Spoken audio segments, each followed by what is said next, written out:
In 2021, a single cargo ship made a wrong turn in Egypt and simply got stuck. Now to that massive container ship the size of the Empire State Building, blocking the vital waterway. After it got stuck in the Suez Canal. But within hours, oil prices spiked, shipping costs exploded, and governments panicked. And shipping journal Lloyd's estimates about $9.7 billion worth of cargo is being held up a day. Hey, that's about how much this mistake is costing world trade. Because that ship wasn't blocking a canal, it was blocking the bloodstream of global economy. In 2025 alone, nearly $3.5 trillion worth of goods passed through it. This is the story of a thin line in the desert that controls the world trade. This is the story of Suez Canal. Look at your phone. Before it reached your hand, it traveled the world. Your phone comes from dozens of countries across almost every continent. The processor alone begins as raw materials, mined in places like Turkey, Chile, Rwanda. Those materials are shipped to Taiwan to be turned into chips, then shipped again to Southeast Asia for testing, then shipped again to India or China to be assembled into your phone. That's just one tiny part. Then screen, camera, battery, etc, etc, etc. Every product around you follows a similar journey. From clothes to cooking oil, all riding inside metal containers, stacked on massive ships, crossing oceans. This is how global system works with ships. More than 90% of global trade moves by sea because ships are unbelievably cheap and one ship can carry tens of thousands of containers. But it is the catch. All of those ships must squeeze through a few narrow passages on Earth, thin lines of water that quietly control global trade, like Panama Canal and Suez Canal. For most of human history, there was no Suez Canal. If you wanted to move something from Asia to Europe, you had to sail all the way around Africa. A brutal detour, weeks longer, thousands of extra kilometers, massive fuel cost. Empires looked at this map and saw a problem. Because right here, Africa and Asia are separated by a narrow stretch of desert, just a few hundred kilometers wide. If someone could cut through this land, they would control the main highway between East and the West. In 1869, that cut became real. The Suez Canal opened and overnight the world got smaller. Ships no longer had to go around Africa, they could pass straight to Egypt. This single shortcut removed about 7,000 kilometers from a typical Asia-Europe journey. That's 10 to 15 days saved. In a sense, there was always this dream of being able to finally connect the Red Sea to the Mediterranean and thus in the process reduce the length of the trip. In global trade, time is money. Today, around 10 to 12% of all the world trade moves through this canal. Trillions of dollars. In 2025 alone, it was estimated that $35 trillion global trade happened, in which 10 to 12% is passed from Suez Canal. We're talking about 12% of global trade, or roughly 30% of the world's shipping container volume moving through the Suez Canal. Oil for Europe, gas for power plants, cars, electronics, food. This is not just a waterway, this is a pressure valve for global economy.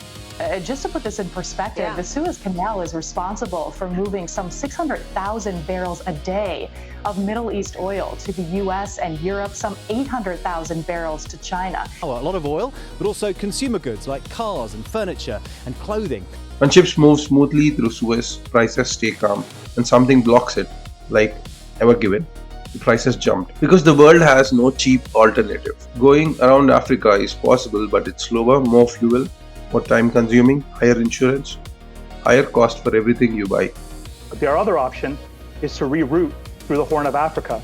The thing is, that costs $500,000 and it'll be delayed about a week. On top of that, some of those waters are less than hospitable.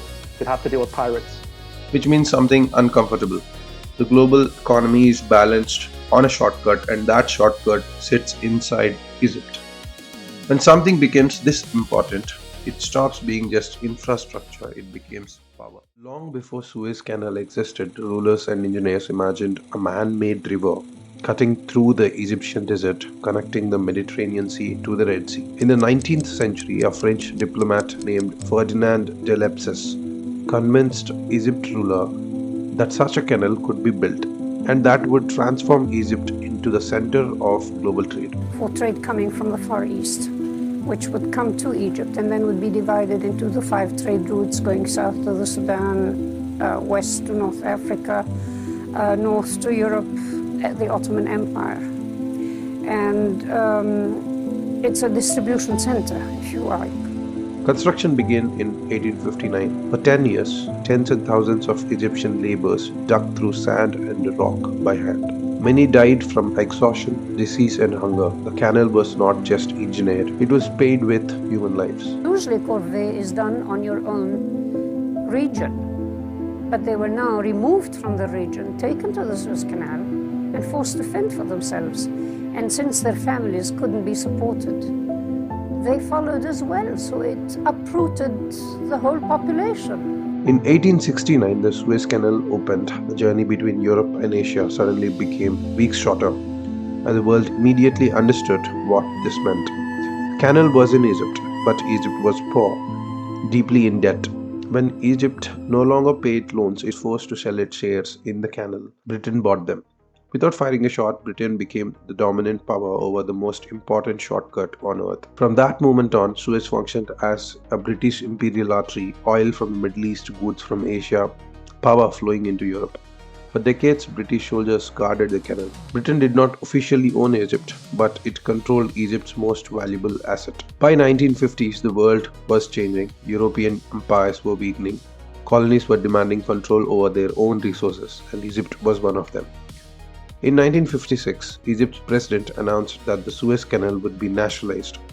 The canal would no longer be controlled by foreign powers. It would belong to Egypt. For Britain and France, this was not just an economic problem, it was a psychological shock. The canal had been a pillar for their global influence. Losing it meant accepting that their era of dominance was ending. So Britain and France made a choice. Together with Israel, they secretly planned a military operation. Israeli forces moved first, British and French air forces followed. Within this, the region was at war, but the United States and the Soviet Union opposed the invasion. Both superpowers demanded an immediate withdrawal. Under intense international pressure, Britain, France and Israel backed down. Their forces left Egypt. Egypt kept control of the canal. The Suez Crisis became a turning point. It marked the moment that old European empires realized that they were no longer in charge of global power. From that moment on, the Suez Canal was understood for what it truly was, a strategic waterway of the modern world. By now, one thing should be clear. The Suez Canal is not important because it is old. It is important because what it quietly connects factories of Asia to consumers in Europe. The Suez Canal is where globalization becomes physical.